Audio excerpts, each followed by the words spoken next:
Salut, c'est Aka de Akaïd. Alors ne vous étonnez pas si c'est déjà démonté à ce niveau-là. En fait, je viens de me rendre compte que mon introduction a complètement foiré, hein. Le fichier ne s'est pas enregistré sur la caméra. Donc je vais profiter d'avoir eu quelques soucis techniques et donc de ne pas avoir pu terminer cette réparation pour refaire cette intro. Donc pourquoi changer un keychain? Donc le keychain c'est quoi? C'est l'élément qui va permettre de transmettre la puissance du moteur, donc puissance du moteur qui passe dans la boîte de vitesse et qui est retransmise à la fin en pignon de sortie de boîte via l'axe de la sortie de boîte, d'accord. Entre la boîte de vitesse et le moteur, vous avez bien entendu l'embrayage, chose qu'on a déjà vu via le DR650. Je vous mets le lien en haut à droite sur comment le remplacer pour vous rappeler. Et donc, ce keychain va transmettre cette puissance sur cette sortie jusqu'à la roue arrière.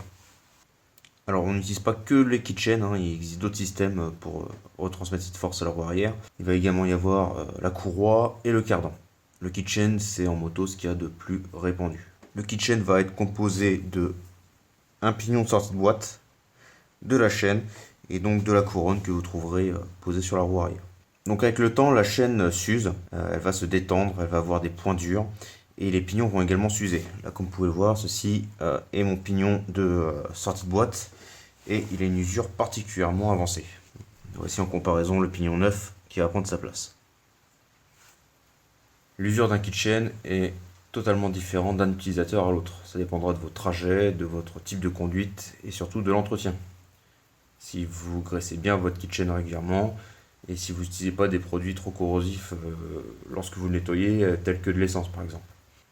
Pour vous donner un exemple, moi mon keychain a quasiment doublé de vie de mémoire, hein, en changeant un peu ma manière de l'utiliser.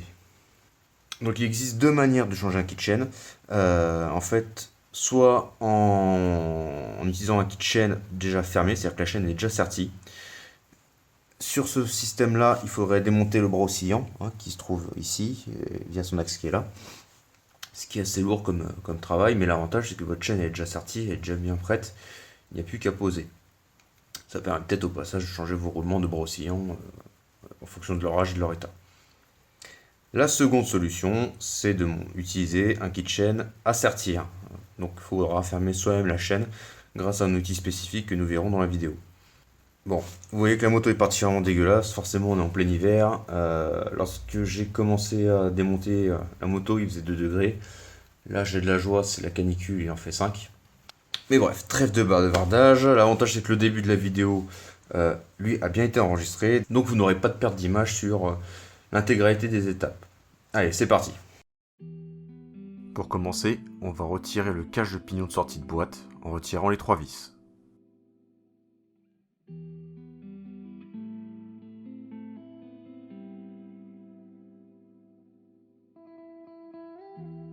Puis on va démonter la butée d'embrayage en retirant les 2 vis qui la fixent.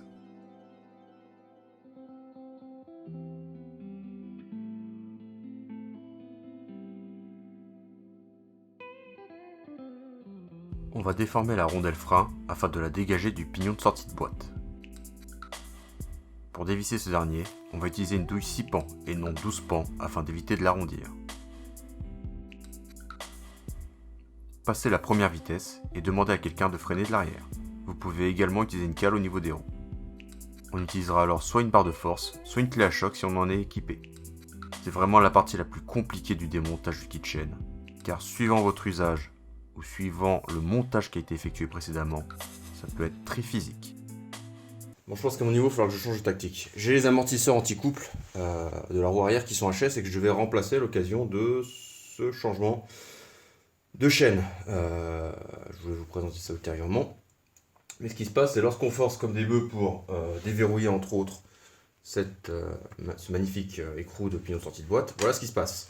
Je vais vous demander de regarder la couronne par rapport à la roue.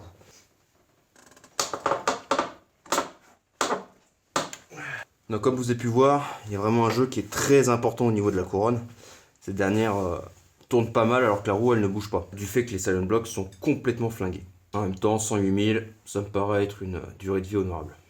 Donc pour limiter ce mouvement parasite qui me fait perdre énormément de puissance, je vais dans un premier temps finalement démonter ma roue arrière, en fait changer mon kit anti-couple, tout remonter et retenter de démonter ce pignon de sortie de boîte. Allez, c'est parti. Une fois l'écrou de sortie de boîte dévissé, on va pouvoir dévisser l'axe de roue arrière et lever la moto. On va alors retirer le carter du kitchen. On va desserrer les écrous qui maintiennent la couronne. Si vous n'êtes pas équipé de clé à choc, faites-le tant que la moto est encore à terre.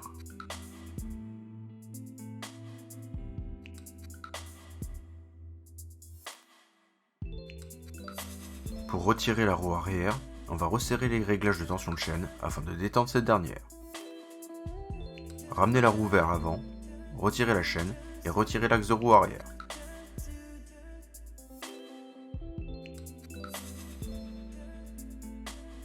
Attention de ne pas perdre les entretoises. La roue arrière du Vestrom passe pile poil entre le bras oscillant et la bavette.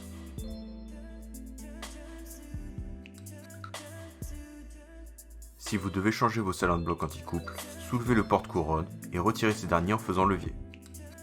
Je précise que ce kit ne se remplace pas à chaque kitchen, mais uniquement si vous arrivez à tourner à la main votre porte-couronne par rapport à la roue.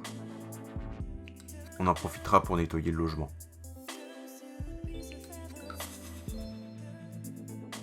Graissez le téton des nouveaux salons de bloc et insérez en force ce dernier.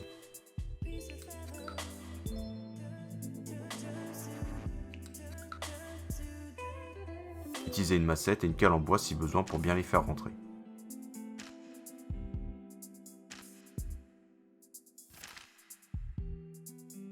Pour changer la couronne, on va dans un premier temps retirer les écrous qu'on a préalablement desserrés et retirer l'ancienne couronne. On en profite pour nettoyer le porte-couronne. Puis, on va poser la nouvelle couronne et serrer les écrous.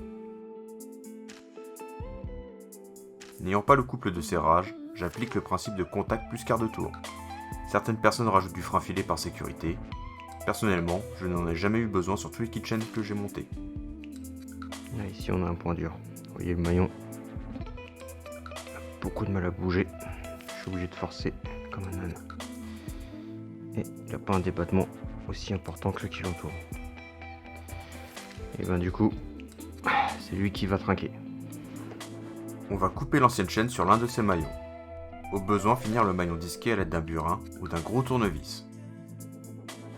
On va alors ôter cette chaîne et retirer le pignon de sortie de boîte. On en profitera pour nettoyer l'emplacement. Puis on va monter le nouveau pignon, la nouvelle rondelle frein et le nouvel écrou de sortie de boîte. Le remplacement de ces deux derniers éléments est fortement recommandé. Ça vous évitera de devoir forcer sur un écrou fatigué lors de vos futurs changements de kit. On va serrer jusqu'à contact, le serrage au couple se fera ultérieurement. On en profite pour nettoyer et graisser les tendeurs de chaîne avant de les remonter.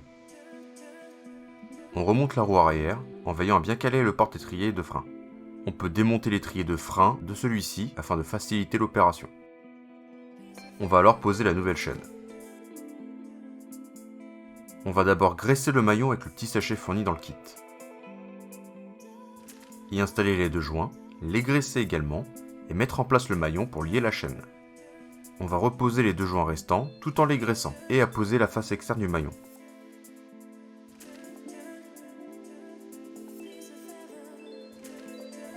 Pour la mettre en place, on va se servir d'une mini presse à vis. D'autres outils plus évolués existent, mais ce modèle suffit dans mon utilisation et pour toute personne ayant une maintenance occasionnelle des chaînes. Je te mets le lien en description. On va mettre la face côté pointe vers l'extérieur et en vissant quart de tour par quart de tour les vis, on va mettre en place la face externe du maillon. Attention, vous ne devez pas trop l'enfoncer, sinon vous allez créer un point dur. De ce fait, contrôlez régulièrement l'épaisseur du maillon. Il sera en place lorsqu'il atteindra une valeur assez proche des maillons déjà en place. Contrôlez également sa mobilité, il doit bouger librement. On va alors sertir le maillon. Pour ce faire, on va se servir du côté pointe cette fois-ci, et on va utiliser le même procédé que pour mettre en place le maillon de face externe. Voici une comparaison avant et après sertissage pour que vous puissiez avoir une idée du rendu à obtenir. On va régler la tension de chaîne selon les préconisations constructeurs et remonter le carter de chaîne.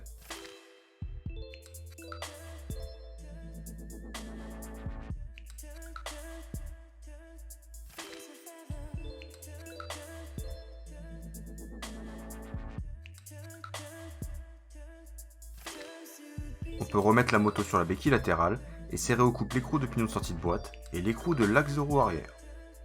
Déformez la rondelle de frein située sous le pignon de sortie de boîte afin d'assurer un bon verrouillage de cet élément. Remontez la butée d'embrayage après l'avoir nettoyée et regraissée.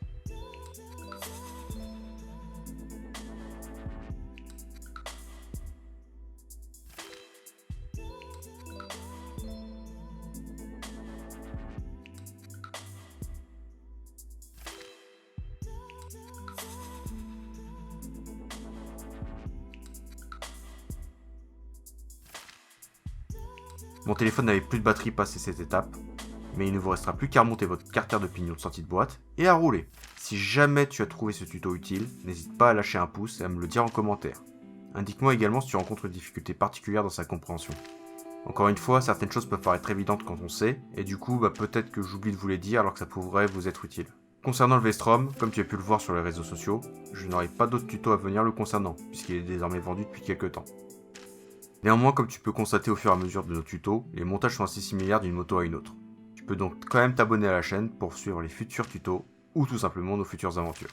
Allez, salut, à la prochaine!